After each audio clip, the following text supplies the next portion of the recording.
gente, tudo bem? Como vocês estão? Audiência do nosso JTT diário. Fica em casa, como está aí? Tudo certo? Hoje eu apareci pequenininha aqui já com o nosso portal pra gente dar uma olhadinha. Moro e os ventiladores, a charge do Frank Maia. Vamos ver qual que é essa charge de hoje. Parece, vamos lá, internet, ajuda nós. Olha lá, apareceu aqui a caricatura do Bolsonaro Vaza Jato, uma panela cheia de cocô, possivelmente. E aqui o Moro do outro lado com fake news, uma panela cheia de cocô também. Um empurrando pro outro aí, o merdeiro. Essa é a charge do Frank Maia de hoje. As frases mais bombásticas da despedida demolidora de Sérgio Moro. Moro aponta crime de responsabilidade de Bolsonaro. Queria alguém na PF para passar informações sigilosas. Aí tá um batendo no outro, né, gente? Bolsonaro cometeu falsidade ideológica ao incluir a assinatura de Moro em decreto. Eita coisa, sem palavras, gente. Aqui tá o nosso JTT de ontem. Se você perdeu, reveja, certo? Apoie aí as nossas produções. Já vou falar aqui do nosso leitor e leitora amiga do portal Desacato. Seja um amigo e uma amiga leitora e contribua com o nosso trabalho. Você pode contribuir aí mensalmente com R$10 até R$250 e também anualmente de R$20 a R$500. E também aqui o nosso depósito em conta que você pode transferir diretamente para a nossa conta da cooperativa do Portal Desacato, certo? Aqui do ladinho tem os nossos apoiadores institucionais, começando aí com o Senazef Sindical, Senazef, Seção Sindical IFSC, Sindi Saúde, Sindi PD Santa Catarina, Sinergia, Conselho Indigenista Missionário, Sintrajusc, Sintrazen, o Senazef que eu me enrolei aí para falar, a PUFSC, Sindiprev Santa Catarina e o Sindi Saúde que eu já falei. Tá aí, você que quer contribuir com a outra informação, é uma responsabilidade social manter o nosso trabalho rodando e informando as pessoas diariamente, certo? Dê uma olhada aí no desacato.info e agora eu vou chamar a Manuela Campanha aqui pra gente ver o que a gente tem hoje, certo? Oi, gente, voltei aqui com a Manuela Campanha. Oi, Manu, tudo bem? Oi, Ana, tudo certo? Massa, tudo bem. Toda sexta-feira a gente vai apresentar juntas o JTT Diário Fica em Casa, então se acostumem aí com os nossos rostinhos. Eu quero falar que amanhã, já aproveitando que a Manu tá aqui, amanhã no Desacato Pipoca, às 19 horas, você sabe que a gente sempre traz uma programação especial aí para vocês não saírem de casa, para vocês terem um cine-debate, construir um debate aí sobre os filmes que a gente está passando. Sempre, todo sábado, às 19 horas, a gente vai passar amanhã a longa-metragem Lua em Sagitário, da cineasta e documentarista Márcia Paraíso. E a protagonista, quem é? Manuela Campanha. Manu, como foi fazer esse filme aí, Manu? Primeiro eu estou muito feliz que o filme está estreando nas redes, assim, pelo Portal Desacato. Estou bem feliz também de poder rever o filme, faz bastante tempo, o filme foi gravado em 2014. E foi um filme super especial, foi meu primeiro trabalho. E o filme tem como pano de fundo a questão da reforma agrária, então espero que bastante gente veja. Foi o último filme da Elke Paraíso também, tem o Serguei, tem o Jean-Pierre, enfim, o elenco é muito legal. O último filme da Elke Maravilha. Isso, acho que você falou Elke Paraíso. Jura? Acontece, é isso aí.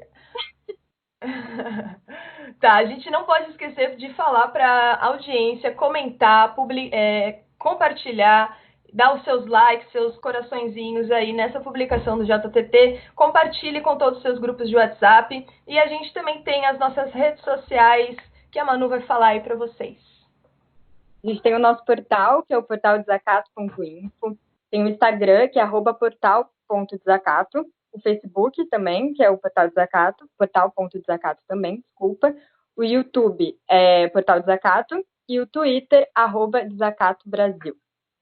É isso aí. Pensa aí na sua rede social que você mais utiliza, que você mais acessa. Procura o Portal Desacato lá para se manter sempre bem informado. Compartilhe sempre as notícias que o Portal Desacato fornece aí para os nossos telespectadores, audiências, leitores, enfim.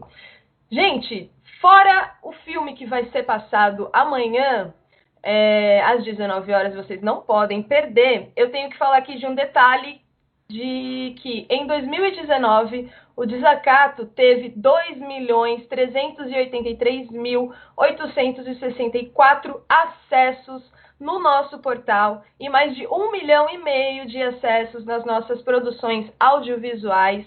Então, como eu já falei aí anteriormente, seja um amigo e uma amiga leitora do portal Desacato, certo? E a gente agradece aí a nossa audiência, todo o apoio às nossas produções. E a Manu vai mandar uns abraços aí que eu sempre mando, e a Manu que vai mandar aí hoje. Então, hoje o nosso abraço, ele vai para lá em Porto Alegre, para o professor Henry Rupp, e de Porto Alegre a gente vai lá para a Argentina dar um grande abraço, um carinho para a jornalista da Rádio Nacional, a Laura Lescano, que também acompanha nosso trabalho, então, um grande abraço. Um abraço, queridos. Acompanhem sempre aí a outra informação, porque esse JTT e todas as nossas produções são para vocês, para a nossa audiência aí. Beleza? Gente, hoje o título do nosso JTT é Moro, o coronavírus da democracia. Eu adorei esse título, eu acho que cabe muito. Né? Sensacional. Então a gente vai começar aí com o debate da Helenira Vilela e do Raul Fittipaldi. Moro, o destruidor da democracia brasileira, quer sair por cima. É esse o nosso debate de hoje. Logo depois, vamos lá. Comunidades dos morros da Grande Florianópolis buscam apoio psicológico e legal para sobreviver à pandemia. Então a gente vai ver o relato da Maria de Lourdes Mina, que é professora de educação quilombola.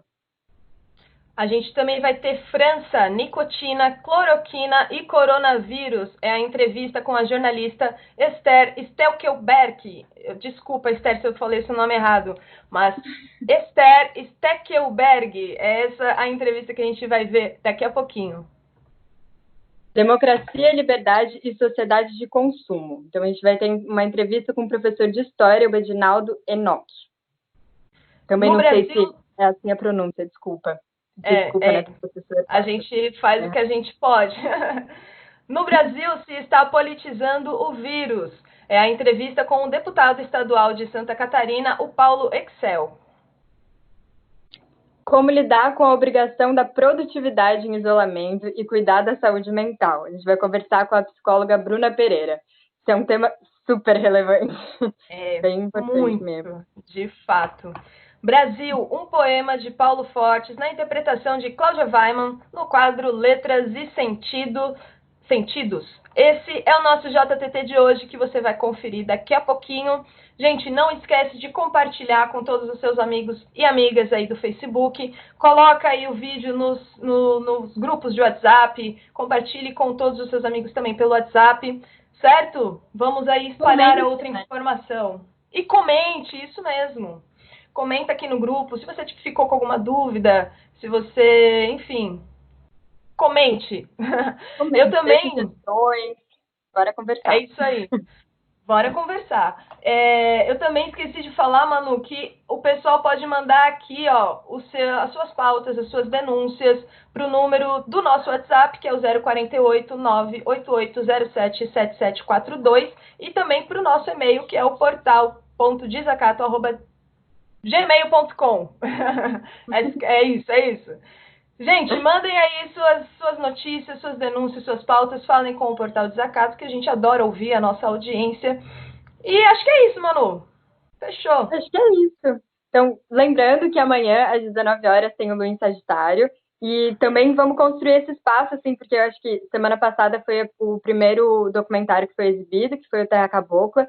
Mas todos os sábados vão ter exibições, filmes e bora colar junto. Bora colar junto. Antes desse sábado da Terra Cabocla já foi o nosso documentário do Mulheres da Pátria Grande, que também foi bem interessante. A gente sempre vai inventar alguma coisa aí para entreter a nossa audiência, para deixar a nossa audiência em casa, principalmente. E é isso, acompanhem amanhã às 19 horas, todo o JTT de sábado. Vai ter aí uma produção bem especial para nossa audiência, certo? Manu, é isso. Segunda-feira a gente volta. Então tá, um beijo. Um beijo para todos, JTT, até mais. gente. Alô, audiência do Portal Desacato, do JTT Fica em Casa. A gente estava gravando quando estava falando do Moro, então a gente não escutou o Moro, teve que ler meio às pressas, mas a gente sabia já o que estava rolando, que iria rolar. Aconteceu o mesmo com a Helenira, que estava gravando lá com o pessoal de São Paulo. Tudo bom, Helenira? Tudo bom, Raul Cipaldi, Jana Machado, audiência do portal. Alguém se jogou do barco pro oceano para se salvar, ou alguém fugiu por cima, né? Fugiu. Na minha avaliação, eles se combinaram essa noite, nós vamos proteger o nosso quadro, vamos rifar esse governo aí, que isso aí já deu o que tinha que dar para nós, e vamos tirar o principal quadro que a gente tem para disputar a próxima eleição. Pelo menos eles acham isso, né? Tem pesquisas que mostram que o Moro seria muito bem tem muita intenção de voto, enfim. E aí o Moro saiu carimbando o governo, né? Saiu dizendo que no governo do PT a PF tinha independência, saiu dizendo que ele não admitia a interferência, porque a interferência era uma tentativa do Bolsonaro de controlar a Polícia Federal para defender interesse pessoal, saiu atirando para tudo quanto é lado, carimbando o governo de corrupto, carimbando o governo de fazer a velha política, carimbando o governo de usar a política para benefício próprio. De ocultar miliciano, porque já está sobreentendido, né? Proteger a corrente da família.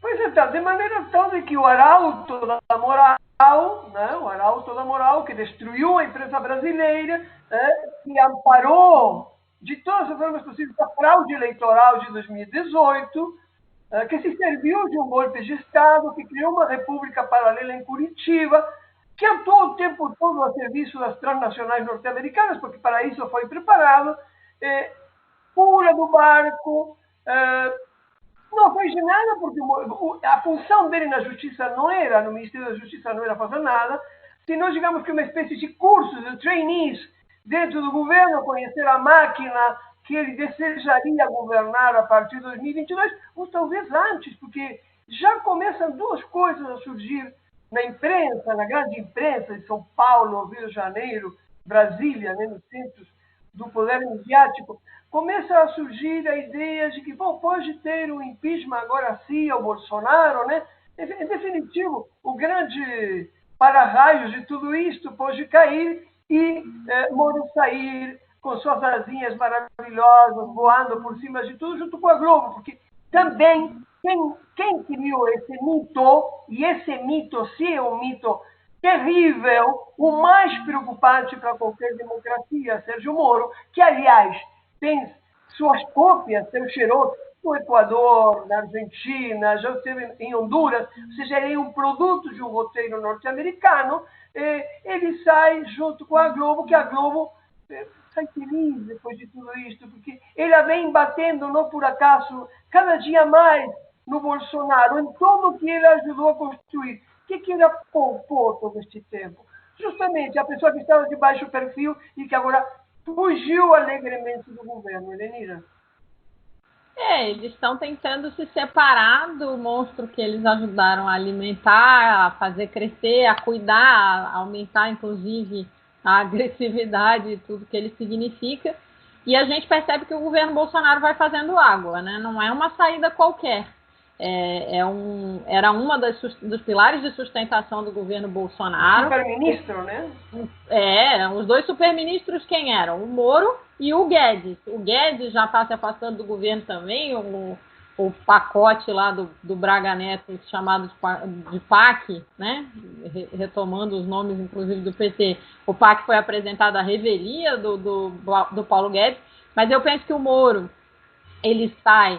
É uma definição dos grandes patrões desse povo, né, de quem inventou o governo Bolsonaro, como a gente estava falando, que é a Globo, que é o Moro, mas que é principalmente o sistema banqueiros, que é as transnacionais, como você falou. Eles decidiram que não querem mais o Bolsonaro, então vai fazendo água. Eu realmente acredito que daqui a um pouquinho o Paulo Guedes vai sair também, e aí eles saem tentando se separar. Olha, eu não tenho nada a ver com isso, ele descumpriu a promessa que me fez lá no início, eu tentei bancar e fazer o meu papel de bom moço, juiz, defensor das leis, o que sempre foi mentira, porque ele nunca foi defensor das leis, pelo contrário, ele sempre foi um rasgador de leis, né, um desrespeitador de leis, mas enfim, ele pega essa aura do cara que combate a corrupção, mas não me deixaram trabalhar, estou saindo. E eles certamente tomaram essa decisão há alguns dias atrás, mas concretizaram ela nessa madrugada de afastar ele. A Globo já tinha feito isso antes, e aí vai fazendo água. O governo Bolsonaro tende aí para o seu fim, e o Moro tenta se preservar como alternativa eleitoral. É muito claro o processo. E derruba o mercado econômico, né? Porque agiliza a queda do Paulo Guedes, inclusive. Vai ser um grande negócio, né? Porque, inclusive, as pessoas que compraram o dólar tempo atrás, as grandes empresas que compraram o dólar no ano passado, vão fazer uma festa extraordinária se colocam hoje, por exemplo, esse dólar no mercado, já colocaram esse dólar no mercado. Ou seja, de novo, a população é um mundo paralelo. Todos nós somos um mundo paralelo àquilo que está se jogando lá. Mas aquilo que está se jogando lá nos afeta. E é uma preocupação, ao menos nós temos, ou eu tenho uma preocupação, Helenira, muito forte, em qual é o comportamento da esquerda. De novo, já falávamos isso ontem. Porque essa aparição do homem moral numa esquerda profundamente religiosa, mais atenta às vezes à moral, que é o projeto de mudança maior, estrutural do país, isso também pode fazê-la navegar em águas tortuosas. Porque quando você tem pessoas de grande oratória ou de grande capacidade carismática, como é o caso do Lula, como é o caso de Brizola, você tem uma série de situações que podem chamar para si a atenção das pessoas na polarização do debate político. Agora, tirando o Lula do campo eleitoral, digamos, se fosse essa uma escolha de uma frente de esquerda, do próprio partido dele, do PT, a Haddad não tem essa condição. Então, nós temos uma situação de direções tecnocráticas, bem comportadas e morais. É um terreno que, de repente, você poderia dividir, a grosso modo, entre Haddad, Maia, Sérgio Moro. Digamos que o Dória estaria fora desse páreo neste momento, se é que os militares não se interessam de pronto por ter alguma aventura democrática, entre aspas, desculpa. Entre comillas. Entre comillas, saiu espanhol, que depois vamos gravar com um companheiro uruguaio, né? Com o professor uruguaio, já estou me preparando para esse programa que vamos apresentar amanhã. Que vai ser muito bom, professor Fernando Rodal. Mas, enfim, vamos... O que acontece? O que eu vejo, né? Eu vejo um processo claramente se desenhando para um rumo. Se a esquerda vai estar representada pelo Haddad ou pelo Lula ou por um outro alguém, que eu acho difícil de imaginar quem seria, eu acho que está cedo. Alguns gostariam que fosse Flávio Dino também, né? Flávio Dino, tem colocado o nome dele, Manuela Dávila. Eu acho que a gente tem um processo que é o seguinte, a gente primeiro vai precisar, com a saída do Bolsonaro, vai ter um processo de reestabilizar a institucionalidade em algum lugar. Pode ser no Mourão, pode ser no parlamentarismo branco do Rodrigo Maia, pode ser na convocação de novas eleições, que algumas pessoas avaliam que vão acontecer, podia ter. Então, vai depender desse processo, de como que a institucionalidade vai se reestabelecer. Eu acho que a esquerda tem duas obrigações nesse processo. Uma é ajudar a empurrar a queda do Bolsonaro para estar dentro do tabuleiro que toma as decisões de qual é o próximo momento. Então, a gente tem que fazer o trabalho por derrubar o Bolsonaro e fazer esse trabalho de uma maneira organizada para poder intervir no processo do que é o momento seguinte. Talvez, ao invés de adiar as eleições municipais para 2022, a gente tenha que adiantar as eleições nacionais para 2020, vai saber. Mas a gente tem que fazer um trabalho por brigar por eleições diretas, por apontar um caminho de substituição do Bolsonaro que não seja um simples acordo entre todos esses caras que são todos responsáveis pelo Bolsonaro, por o Bolsonaro estar lá e por tudo que ele fez. a Globo, o Maia, os banqueiros, o Exército, né, os milicos, enfim. A Eliane Cantanhede, a Miriam Leitão, o Reinaldo Azevedo, todo esse mundo que ora joga jurado no outro. Band, Globo. Então, a gente não pode deixar que a substituição do Bolsonaro seja um jogo fechado entre eles. A gente tem a obrigação de se colocar nesse jogo. E para se colocar nesse jogo, a gente tem que atuar agora para derrubar ele, deixar claro que tem a participação popular e derrubar ele com a nossa intervenção política para o que acontece depois. Lenina, vamos trabalhar isto a partir de segunda também. Nós daqui a pouco já estamos gravando. Hoje vamos ficando por aqui, mas é interessante depois fazer uma análise de cenário mais calma. Para segunda-feira temos digamos, um roteiro político mais esclarecido de acordo às reações, não só nacionais, senão internacionais, porque em tudo isto, Estados Unidos, a União Europeia, a China, todos jogam um papel muito importante para nós. Lenina, a gente se encontra daqui a pouquinho para gravar, mas do JTT, fica em casa, nos despedimos agora. Até segunda. Então, é 12h39, vai acontecer muita coisa de hoje até a hora que esse comentário vai ao ar e nós não nos responsabilizamos, né, Raul? A gente vai estar... Efetivamente. Segunda-feira a gente comenta o que acontecer depois aí de tarde, sexta-feira. Bom final de semana para todo mundo, fique em casa. Bom final de... Você eu falo daqui a pouco, bom final de semana, Jana, e a audiência do Portal Desacato do JTT. Um beijo a todos, tchau, Elenira, até mais tarde. Olá, audiência do JTT Fique em Casa. Olá, Jana Machado, Raul Fittipaldi, Elenira Vilela. Hoje temos a querida presença da professora Maria de Lourdes Mina. Tudo bem com você, Luzinha? Tudo bem. Aqui em isolamento social, né? Com mais bem, né? Mais bem, estou bem. Que bom, Lourdes. A Maria de Lourdes, além de ser professora de educação quilombola, ela é coordenadora estadual do Movimento Negro Unificado. Eu queria te perguntar, Luzinha, como é que andam as comunidades quilombolas da Grande Florianópolis nessa situação de pandemia mundial? E que, né, mas especialmente o quadro aqui da nossa cidade, do entorno aqui das comunidades quilombolas da nossa Grande Florianópolis. Então, primeiro eu queria cumprimentar, né, a todo o pessoal do Zacato que estão aí gravando, né, e dizer que nós estamos assim que começou o isolamento social, aí começou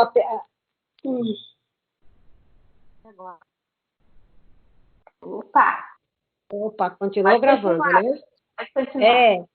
Então, assim que começou, a nossa grande preocupação foi saber como que a comunidade do Morro do Mocotó, como que a comunidade da Vidal Martins, do entorno, né, do entorno, né, da Grande Florianópolis, né, do Morro do Maciço, como é que elas iam permanecer no isolamento e como iam sobreviver, considerando que a grande maioria deles trabalham na informalidade ou no subemprego, né, como empregada doméstica, né?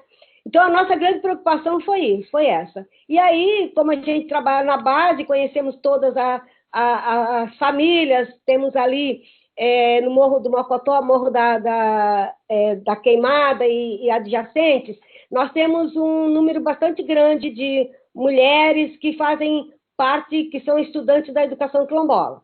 Então, a nossa preocupação foi grande em relação a isso. Imediatamente, começamos, então, o contato com elas, né? E começamos uma campanha de arrecadação de alimentos, né? Junto com o Integrar, que é o pré-vestibular, que atua ali, que atua nas comunidades junto conosco, e aí a gente conseguiu, como a gente tem uma rede grande, né, de pessoas que estão conosco nessa luta do combate ao racismo, a gente conseguiu, né, no primeiro momento, a gente conseguiu arrecadar o suficiente para esse um mês, né, que está aí, né, de confinamento, que começou dia 18 de março, né.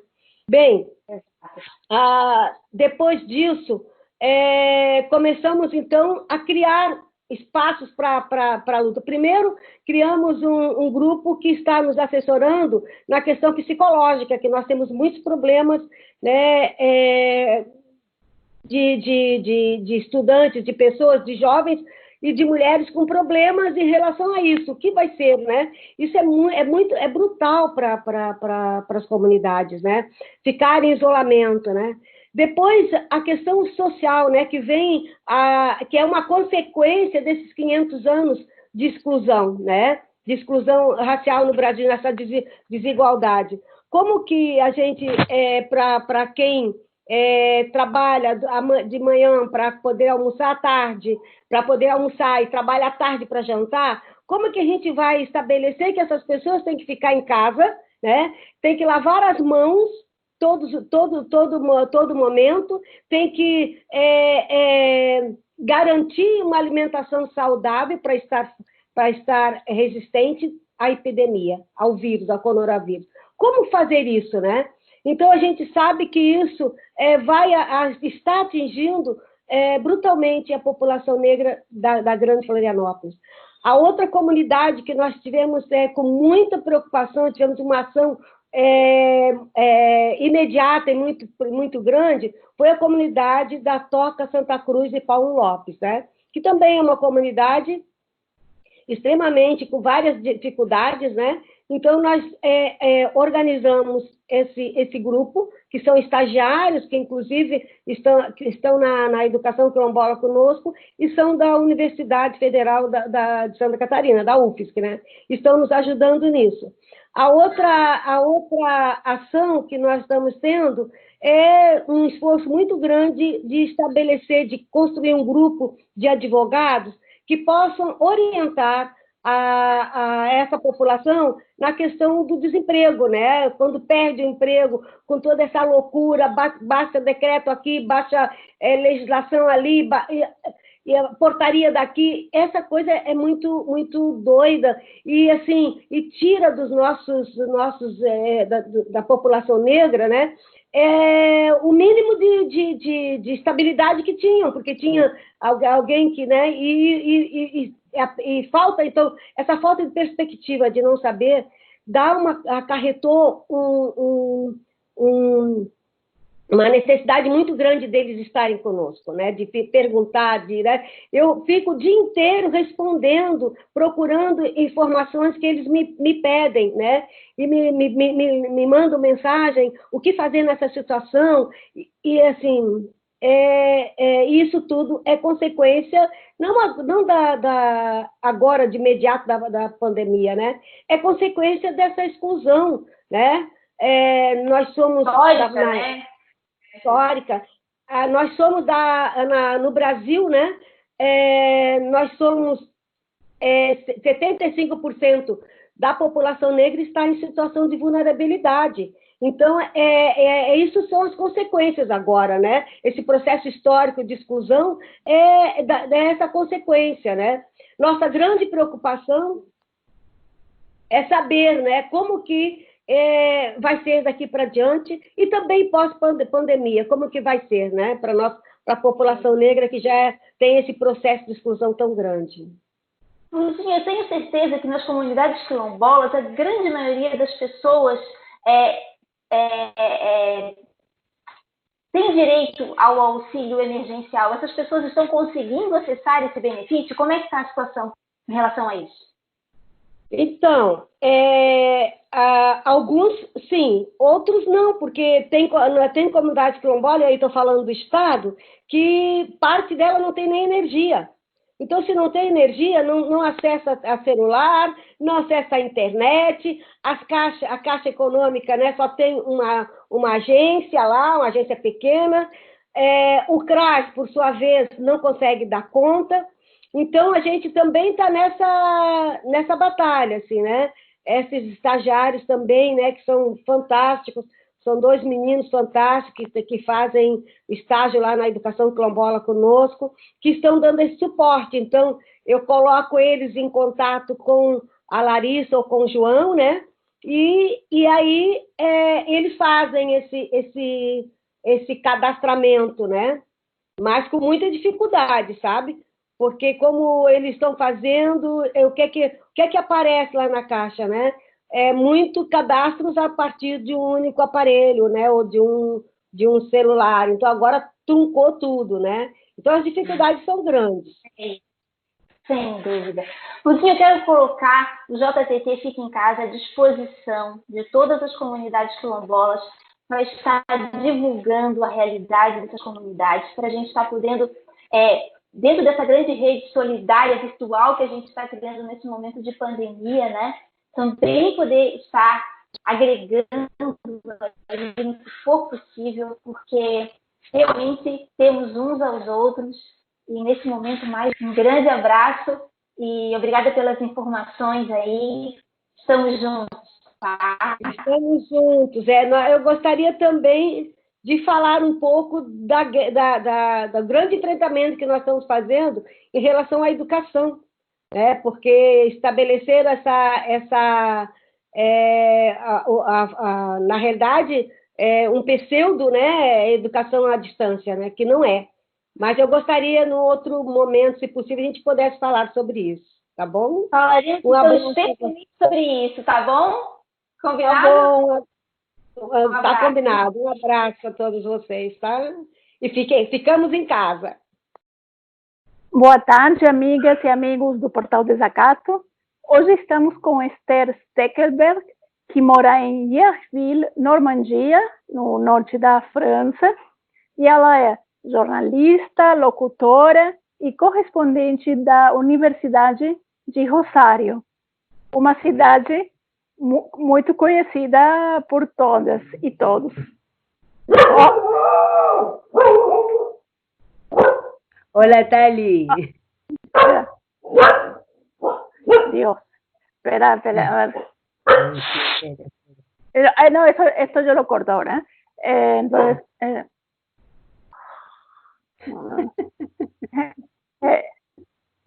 buenas tardes, Esther. Muchas gracias por estar aquí. Al contrario, gracias a vos por invitarme. Bueno, un gusto conversar con vos, Tali. Te quería decir un pequeño detalle, que mi ciudad, Rosario, para la que soy corresponsal y donde nací por otra parte, es también la ciudad donde nació el Che. ¿Cómo está la situación sanitaria en este momento con la pandemia?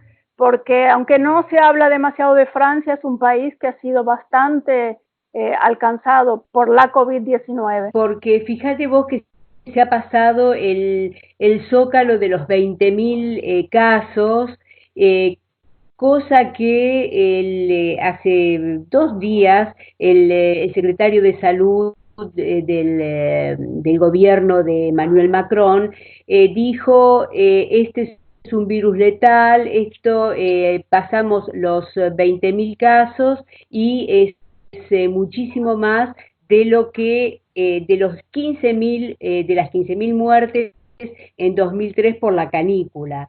Quiere decir que me da la sensación que para el gobierno Macron esto es un desmadre, medio que se le fue de las manos porque nunca se imaginaron que íbamos a tener esa cantidad de casos, que iba a ser tan brutal la pandemia y cómo iba a atacar a este país. Ayer estaba analizando un poco cómo charlar contigo del coronavirus y pienso que en general a todos los gobiernos europeos los sobrepasó, la realidad los sobrepasó, que en ningún momento se esperaban que fuera una cosa tan brutal. Me parece que esto pasó a nivel mundial también, pero estos países que son países centrales, que son países del primer mundo, capitalistas, bueno, creo que han sido completamente sobrepasados por la situación. Acá en Francia, a fines del año pasado, a fines del 2019, hubo durante dos o 3 meses hubo una gran movida, tremenda movida de los trabajadores del la salud. El sistema sanitario que la voluntad del gobierno Macron es, por supuesto, reducir los presupuestos en salud, y hubo manifestaciones, pero en serio, tremendas manifestaciones, y por eso el COVID-19 los encontró con un sistema sanitario deficiente. Entre el sistema sanitario deficiente y la sorpresa, si se quiere, de este virus, de la manera que atacó, creo que fue una combinación explosiva, y por eso estamos pasando este zócalo de los 20.000 muertos. De lo que nos estás contando, el público se debe acordar de los chalecos amarillos, los coletes amarelos, que manifestaciones durante meses que han sido un ejemplo para todo el mundo. Y hoy me decías que hubo una novedad médica, una novedad teóricamente seria en relación al coronavirus. ¿De qué se trata? Fíjate, Tali, seria a tal punto que es algo que supuestamente ha sido verificado por los médicos de los principales hospitales de París, es decir, que no se puede hablar de teorías locas, sino que de cosas bastante serias. Por lo menos uno imagina que son cosas serias. Después, ahora que lo cuente, cada uno analizará desde su punto de vista. Aparentemente, los casos de coronavirus en fumadores han sido muchísimo menos que en no fumadores. Es decir, ha atacado mucho menos a fumadores, digo bien, a fumadores, que a no fumadores. Entonces, ¿cuál es el análisis que se hace de eso? Que la nicotina podría llegar a ser un atenuante, un producto, un qué para, digamos, como parte de la cura de este virus. A tal punto que se ha hablado de colocar patch de nicotina a los enfermos. Ahora, esto se difundió hoy de una manera, todos los medios del establishment, Radio France, todos los medios estatales y los no estatales hablaron del tema, se habló muchísimo del tema. Y salieron con los tapones de punta, como se dice en mi país, quienes se dedican a adicciones, los médicos que trabajan las adicciones, y dicen, por favor, es una locura pensar, no impongamos o no abramos la puerta a una posibilidad de que esto se vuelva en contra nuestra, porque la nicotina sabemos que es una adicción, como cualquier otra droga, pero en este caso es una adicción socialmente aceptada. Hasta la próxima, muchas gracias. Al contrario, gracias a vos, gracias a tu teleaudiencia, e quando quieras conversar. Audiência do nosso JTT Diário, nós vamos conversar agora com o professor de História, o professor Edinaldo Enoch, aqui de São Miguel do Oeste, para falar um pouquinho, fazer uma análise histórica desse momento que nós estamos vivendo, mas também para falar aí da realidade dos educadores e educadoras em plena quarentena. Edinaldo, boa tarde, bem-vindo ao nosso JTT Diário. Como é que você está? Como é que está essa quarentena aí, essa vida de professor, escola, à distância? Como é que está tudo isso? Boa tarde, Cláudia. Boa tarde, leitores e ouvintes do jornal. A situação está bem complicada para a gente da educação por conta dessa relação com a educação que a gente tem com as pessoas, né? Por mais que se disponibilizou recursos para que nós possamos encaminhar a atividade para os alunos de forma remota, da mesma forma a gente não consegue ter esse feedback, não consegue ter essa relação de troca que é própria da educação, né?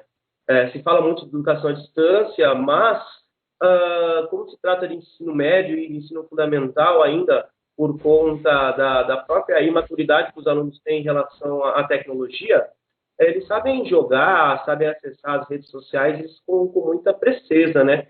Mas estar em campos educacionais é uma outra realidade. E os próprios professores também estão enfrentando essa dificuldade, porque tem professores mais velhos, inclusive os professores mais novos também que não têm esse hábito de frequentar esses espaços educacionais da internet também está muito desafiador. Além do fato de ficar em casa todo esse tempo, é o fato de lidar com uma nova realidade, né? De doença e também de se reinventar, né? A educação está se reinventando, mas é um grande desafio. Um desafio mental, um desafio físico, todos os desafios possíveis, né? Sim, imagino. A gente tem dialogado com outros professores e também com estudantes e os relatos, assim, são bem preocupantes. Mas, Edinaldo, você é professor de História e eu sei que é quase um crime eu fazer essa pergunta aí para ti, porque são vários elementos em uma entrevista que a gente não vai estender tanto assim, né? Mas eu gostaria que você fizesse um paralelo, uma ligação de pontos com alguns elementos mais históricos sobre a sociedade da quarentena, enfim, tudo isso que a gente está vivendo, mas que você falasse um pouquinho sobre o direito de ir e vir, sobre democracia, sociedade de consumo, pandemia, liberdade, enfim, são muitos elementos, mas vamos tentar fazer aí um paralelo para ver o que a gente pode mostrar para a nossa audiência, o que a história, né, mostra mais uma vez para a gente, para os seres humanos. Certo. Se a gente fosse falar de pandemias, Cláudia, nós ficaríamos aí um tempão para falar de grandes pandemias que aconteceram na história da humanidade e como que os seres humanos trataram essas pandemias, né? A gente pode falar de pandemia que aconteceu na Mesopotâmia, a gente pode falar de pandemias que aconteceram, inclusive, no Antigo Egito, a gente pode falar de pandemias que aconteceram na Grécia, mas pandemias que aconteceram na Idade Média, como a famosa peste negra. Já na peste negra existia a ideia de quarentena, e é de lá da Idade Média que surge o termo quarentena, quando a peste negra assola as cidades italianas, e aí se decreta o quarentino, né? 40 dias, e depois se torna a quarentena, que as pessoas ficam 40 dias aí vendo a evolução e a decadência dessa possível doença, no caso da época, a peste negra.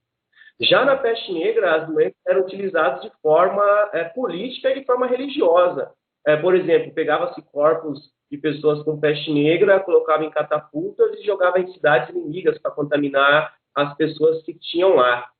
A gente pode falar de um monte de doenças, Cláudia. A gente pode falar também da questão da gripe espanhola, a gente pode falar varíola, a gente pode falar de todas as doenças e como que os seres humanos ligaram de forma religiosa e de forma política. A questão que me parece bastante importante da pandemia atual é que ela ainda não tem vacina e que ela não tem tratamento. E outra questão importante é que ela se transformou numa questão extremamente política, porque o seu epicentro era um país dito comunista e também num país onde se acusa de não ter liberdade de expressão e coisa do tipo. Então, sim, também isso é utilizado como uma forma de acusar, uma forma de atacar não só as pessoas que estão lá, mas também toda a política que se estabelece dentro da China, no caso. Outra questão importante que me parece é como as pessoas estão lidando com a quarentena. Por quê? Porque está havendo uma politização e está havendo uma dicotomia. Uns dizem que é uma gripezinha, outros do mesmo lado diz que é uma coisa que tem que ser levada muito a sério, e as pessoas aí se desinformando ou de propósito querendo levar a quarentena e a pandemia como uma gripezinha, eles extrapolam o que eles chamam de liberdade de expressão e também liberdade de ir e vir, né? Porque os direitos das pessoas começam, e os meus direitos também terminam quando começam as outras pessoas. Então, o direito de vir, nesse caso específico, me parece que não é um direito individual. Nesse caso específico, o direito de vir é um direito coletivo, porque a minha ida ao supermercado não é somente agora uma ida ao supermercado, porque eu, contaminado com a Covid-19, o meu direito de ir e vir pode estar relacionado com toda uma cadeia, do açougueiro ao pacoteiro, ao caixa, à pessoa que vai levar minha compra no carro. Então, isso muda completamente o direito de ir. Uhum. Reginaldo, eu sei que são muitos elementos, a gente poderia trabalhá-los o dia todo aqui, ou a noite toda, né, que esse jornal vai ao ar todos os fins de tarde, mas eu vou agradecendo a tua participação e sinta-se convidado também para estar nesse espaço aqui em outros momentos. Um grande abraço e fique em casa, cuide-se muito. Agora o problema, além da questão física, é a questão mental, né? Porque como a gente agora vive numa sociedade midiática, a gente está cercado a todo momento de informações sobre a pandemia, sobre questões econômicas, sobre pessoas que estão morrendo. Então é uma loucura isso aí. Espero ter podido ajudar, Cláudia e o pessoal, mas o tempo é curto e é muita coisa. E a gente não consegue abranger tudo da melhor forma e mais clara possível. Mas eu agradeço e bom trabalho aí para vocês. Tchau. Para você também. Tchau, tchau. Jana Machado, audiência do JTT Fica em Casa, do Portal Desacato.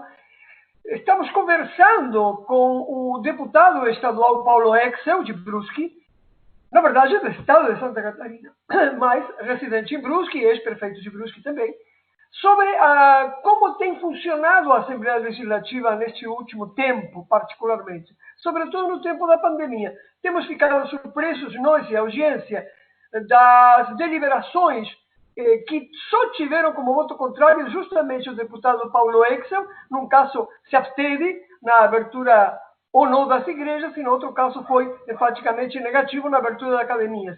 Há pressões, tudo isso está acontecendo na Assembleia Legislativa num modo de sessão virtual, como está acontecendo em boa parte do país. Queríamos falar então com ele para nos esclarecer esse funcionamento. Tudo bom, Paulo?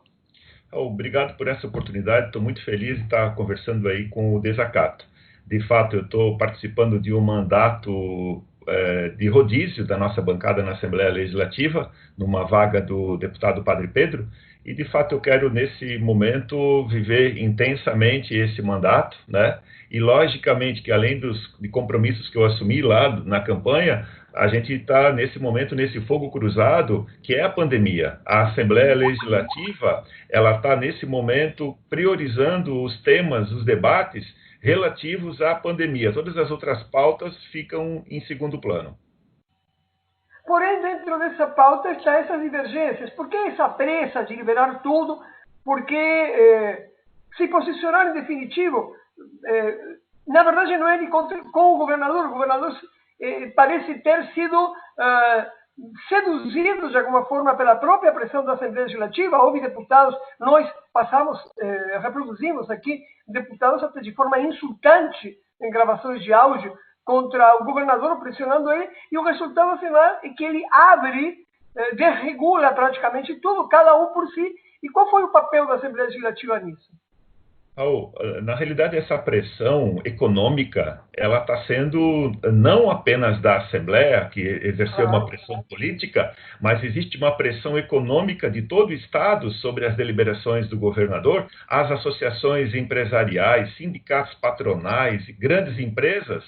Porque, Raul, não me parece que esse setor da sociedade não compreendeu exatamente o que nós estamos vivendo. Me parece que aquilo que o mundo está mostrando para a gente, seja na Europa, seja nos Estados Unidos, seja aqui na própria América Latina, as ações que os países estão desenvolvendo, parece que isso não está servindo para nada para as nossas lideranças brasileiras.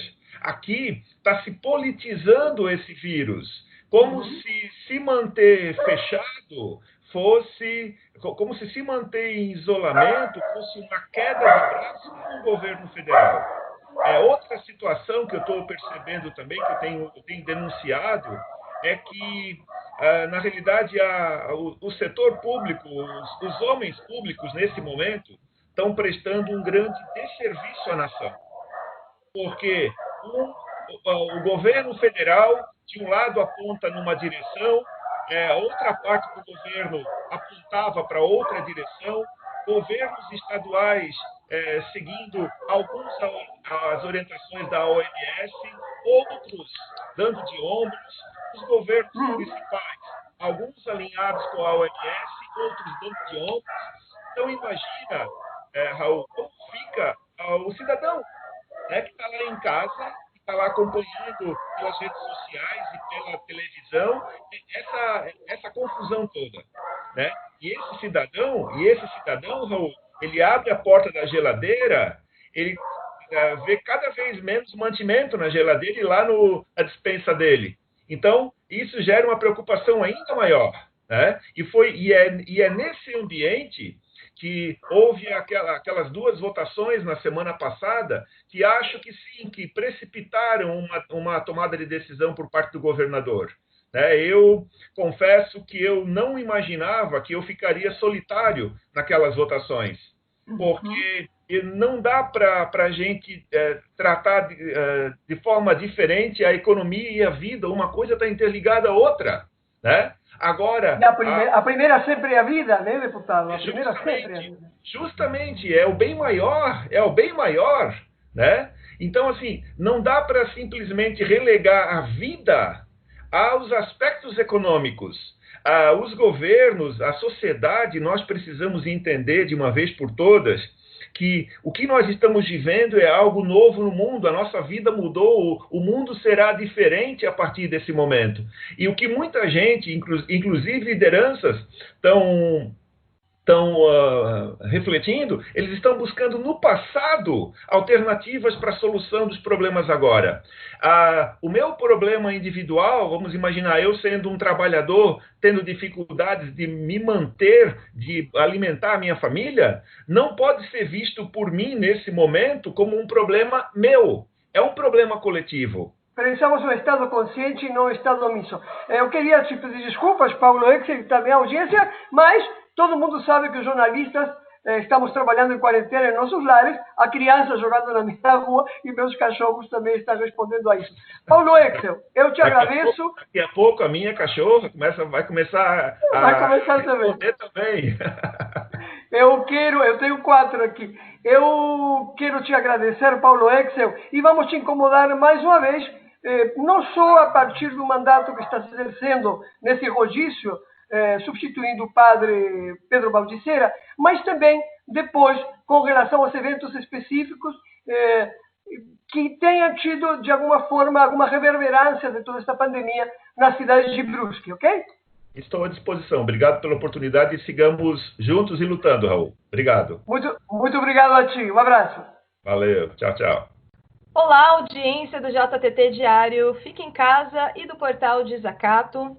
O que é saúde mental e por que esse assunto geralmente permeia os corpos negros? É sobre isso que a gente vai conversar com a psicóloga Bruna Pereira, que está aqui com a gente. Bruna, seja muito bem-vinda ao nosso jornal e no portal Desacato, tudo bem? Olá, boa tarde, tudo bem? Obrigada pelo convite. Obrigada a todos que estão acompanhando aí o portal Desacato. Massa. Então, vamos começar aí falando sobre o que é saúde mental, como que esse assunto geralmente permeia os corpos negros, para a gente começar com mais afinco a nossa conversa aqui de hoje. Sim, acho que essa é uma questão muito pertinente, porque dentro da nossa sociedade tem todo um tabu ainda, né, infelizmente, sobre o que significa saúde mental. Tem uma compreensão muito equivocada de que saúde mental diz respeito apenas a cometimentos mais graves, a doenças mentais, né? Quando, na verdade, saúde mental diz muito mais respeito à qualidade das relações de um sujeito consigo mesmo e com o mundo no mundo, né? Diz muito respeito à forma com que ele reconhece as emoções, reconhece os sentimentos e a partir disso constrói também a sua subjetividade e como que isso é afetado dentro dessa grande relação, né, de contexto, de ambiente também no qual ele está inserido. Durante muito tempo, na construção da própria psicologia enquanto ciência e profissão, os sujeitos racializados, como a gente costuma, né, chamar esses sujeitos políticos reconhecidos, né, identitariamente como negros, ou mesmo se a gente for pegar a população indígena, não foram o público-alvo inicialmente quando se pensava numa prática de saúde mental, numa psicologia, numa prática psicoterapêutica, por exemplo. Muito pelo contrário, né, quando era pensado nessas populações, era muito mais numa perspectiva de adequação, de socialização, de normatização desses corpos. E de um tempo para cá, tem se tido uma reformulação dessa visão, no sentido de olhar para os efeitos, né, e para os aspectos do racismo, da violência do racismo, assim como outras violências estruturais que constituem aí a nossa sociedade, no adoecimento dessa população. Né? Então, hoje em dia, é muito, muito importante que a gente tenha um olhar para entender os impactos, os efeitos psicossociais no racismo, não só na saúde mental, porque eu entendo também que a saúde mental ela não deve estar dissociada de uma compreensão de uma saúde integral. Na verdade, saúde mental é um componente, um aspecto, né? Mas o sujeito ele é integral, ele não é somente só corpo, né? Essa dicotomia, ela não, na verdade, na materialidade, ela não se observa. Então, é entender um pouco de como essa violência, esse atravessamento do racismo, né, ao longo de toda a trajetória da população negra dentro do nosso contexto de sociedade, foi produzindo formas adoecidas de ser. Perfeito.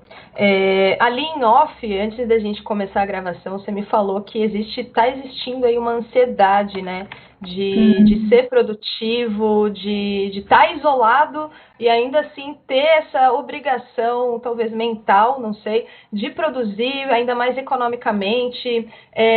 Como que a gente lida com isso aí, na sua opinião?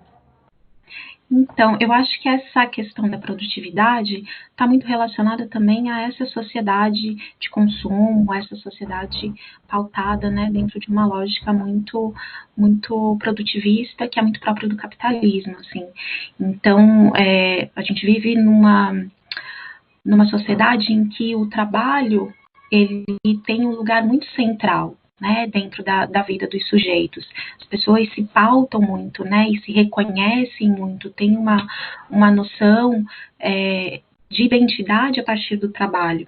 E o que é interessante de observar, o que foi interessante de observar, por exemplo, nas primeiras semanas ali, né, desse movimento de quarentena, uma necessidade muito grande das pessoas de estarem produzindo tanto quanto produziriam, né, ou talvez até mais, com uma exigência muito maior de ser mais produtivos em casa do que no trabalho. Então, foi uma chuva, assim, né, de informações a respeito de cursos gratuitos, de lives, né, uma série de coisas, assim, que acabava colocando as pessoas, né, nesse sentimento e nessa ansiedade de precisar dar conta de algo, né, de precisar ser produtivo, mesmo que o momento, na verdade, não estivesse muito propício para isso, assim, né, porque a gente está passando por um momento realmente muito delicado mundialmente, né, é uma situação em que causa muito medo, né, as pessoas estão se sentindo mais fragilizadas, né, e aí nesse sentido de fragilidade, acho que é importante também destacar o quanto uma boa parcela, né, da população, principalmente olhando aqui para o nosso contexto de Brasil, das camadas da população mais vulnerabilizadas já estruturalmente, acaba sendo, né, reiteradamente mais fragilizada e mais vulnerabilizada dentro desse momento aí de pandemia que a gente está vivenciando, porque são justamente as pessoas que foram afetadas com o afastamento do trabalho, né, com a incerteza aí de como vai ficar a sua situação econômica, financeira, como vai conseguir dar conta de arcar com os compromissos, né, de pagar as suas contas, enfim, de pensar projetos, né, e aí acho que não tem como a gente dissociar essa compreensão, né, e entender que justamente, em sua maioria, as pessoas que vão sofrer com isso e que estão sofrendo com isso e sentem de alguma maneira, né, esse peso de precisar ser produtivos mesmo diante de um contexto em que é emocionalmente difícil, né, totalmente inviável, é sobretudo a população negra, né, que são os que mais estão sendo afetados aí por essa pandemia, que estão tendo também os casos de óbito, né, aqui em Santa Catarina nas últimas semanas aí. Acho que o mais importante é não negligenciar esse aspecto, né, não achar que esse aspecto é algo menor dentro da sua constituição, né, de sujeito, e buscar, sobretudo, redes, né, acho que essa questão do isolamento e de precisar estar afastada de trabalho e, de alguma maneira, também das pessoas com quem mantém algum tipo de relação, para algumas pessoas, acaba contribuindo mais ainda para um processo de adoecimento, de afastamento, né, de uma baixa emocional também, o que acaba acarretando também numa baixa de imunidade, ou seja, né, vai se agravando todos os aspectos. Então, acho que primeiro é não negligenciar, né, que a saúde mental é um ponto importante, né, inclusive tem uma campanha aí que diz, né, que saúde mental é pauta para o ano todo, né, ela não é só uma pauta para janeiro, mas é uma pauta para o ano todo, e tentar buscar redes de apoio, redes de suporte. Acho que nesse momento é o mais importante, e óbvio que tentar, na medida do possível, buscar também essas redes, não só com as pessoas com quem se relaciona, conhece, família, amigos, etc., mas também tentar uma ajuda profissional. É importante, em alguns momentos, poder contar com ajuda profissional para passar pelas situações, para poder organizar o que está sentindo, o que está pensando, para poder construir, inclusive, estratégias de enfrentamento frente ao que está acontecendo. Perfeito. Bruna, obrigada pela participação, seja sempre bem-vinda aí no nosso jornal e no Portal Desacato. Eu acho que a gente se encontra semana que vem, pode ser? Sim, claro. Massa. Então é isso, esse é o JTT, obrigado, Bruna. Boa tarde, né? Agora ainda é tarde. Boa tarde. Até mais. Sim. Obrigada. Tchau, até mais.